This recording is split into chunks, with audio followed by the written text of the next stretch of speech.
here it is at last, the Helios Tarot forecast for the month, or Tarot Horoscope drawn specifically for your astrological zodiac sign. I'm B.R. Newman, in case you didn't know that already. Check out my website, IamHelios.com, through the link below, and consider everything that I have to offer there. Consider signing up to receive any number of the personal readings that I offer, or consider signing up to take a course. The choice is yours. There's a lot to explore there. Also consider checking out Annie Botticelli's Storyteller forecasts to see the astrological side of everything you're going to see here. It's fascinating, I promise. So, okay, I guess we'll just jump right into it. So here it is, Libra, your 5-card Helios spread for the month of November. This is a kind of condensed Golden Dawn spread which uses 15 cards. In this case we have 5. To the same effect. We have a central theme, 2-dimensional timelines to choose from, past section, and a fate section. In your central theme you have a major arcana card. Now this is what I call a high gravity, heavy-hitting card, symbolizing a time of massive change, like a milestone in your life. And you have many of them, so this isn't necessarily anything to brace yourself for, so to speak. So this adjustment card is sort of like the resolution of karmic imbalances. Something is being brought back into balance, and whether or not this is a comfortable process is entirely up to you, depending on whether or not you're resisting or accepting, embracing.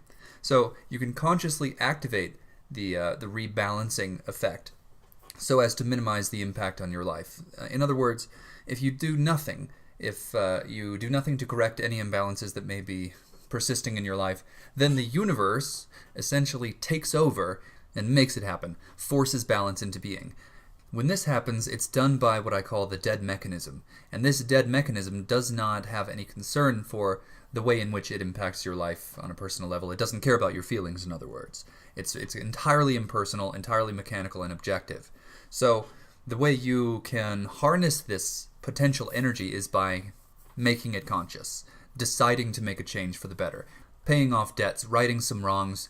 Simple acts of kindness can go a long way here. And it really doesn't have to be much. I mean, it's dependent on your own situation, so it's going to take some personal reflection. This is a general reading applying to everyone with your sun sign, so there are going to be variables. But you can detect, you can investigate and discover all of the specificity you require to make the decisions that you need to make in this situation. Regardless of the specifics of your situation, these 2-dimensional timelines embody a kind of simplified dichotomy outlining 2 basic choices, 2 different approaches or perspectives. On the one hand, you have the 5 of Cups, and on the other you have the 4 of Swords. So we'll start with the 5 of Cups. All 5s in tarot have to do with Gebura. They're associated with that Spherith on the Tree of Life, number 5, and that's often called the foundation of stringency. It's not always a comfortable thing to experience, and of course that makes sense since you do have the adjustment card in your central theme, and there is always the possibility, as I had mentioned, of the dead mechanism taking over and correcting the imbalances regardless of your feelings or your comfort.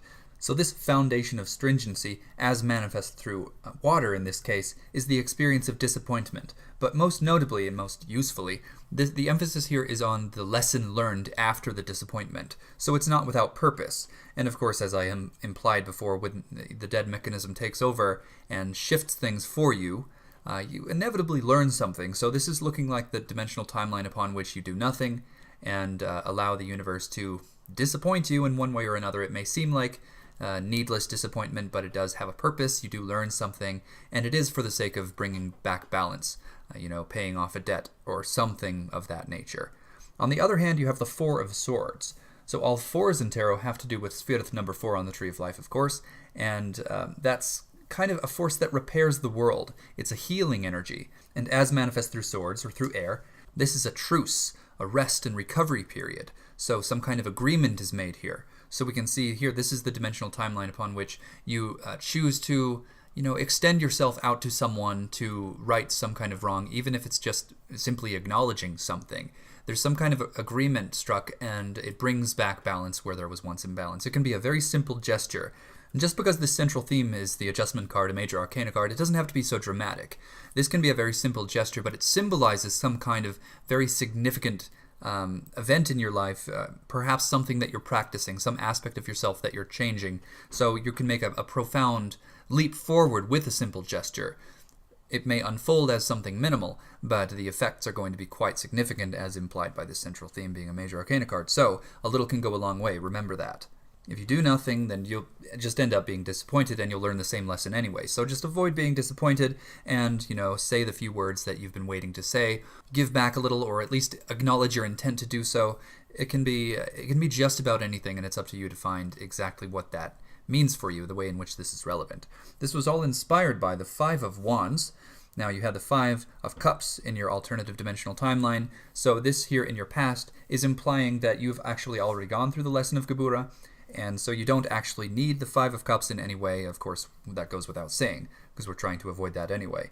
But the Five of Wands, Gebura, the foundation of stringency as manifest through wands, through fire, is conflict for the sake of itself, needless drama. So this subject, or the context of this reading, is applying to that needless drama. So that is precisely what is going to be corrected here.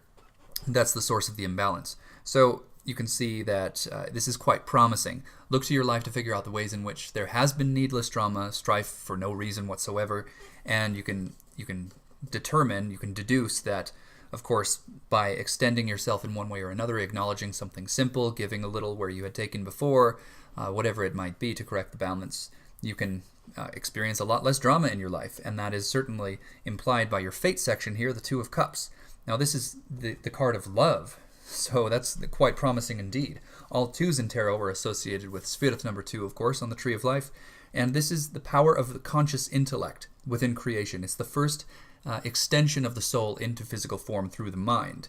And this is associated with the right hemisphere of the brain. So there are, themes of creativity, abstract thought, and to some degree, compassion. So as manifest through water, in this case, this is actually the experience of ecstatic love. Okay, so we can see that this needless drama is resolved through your conscious decision to correct imbalances, to bring balance back into your life where there was needless drama before.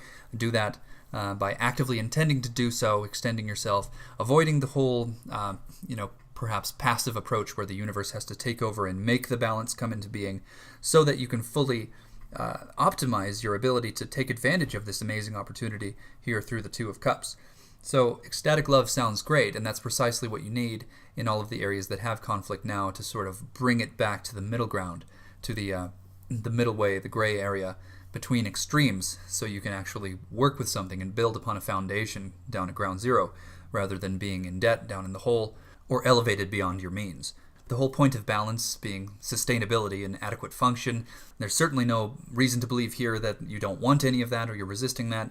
So now that you're aware of it, I'm sure that you can do all of the reflection that is necessary for you to detect that which needs to be done and then do that which needs to be done.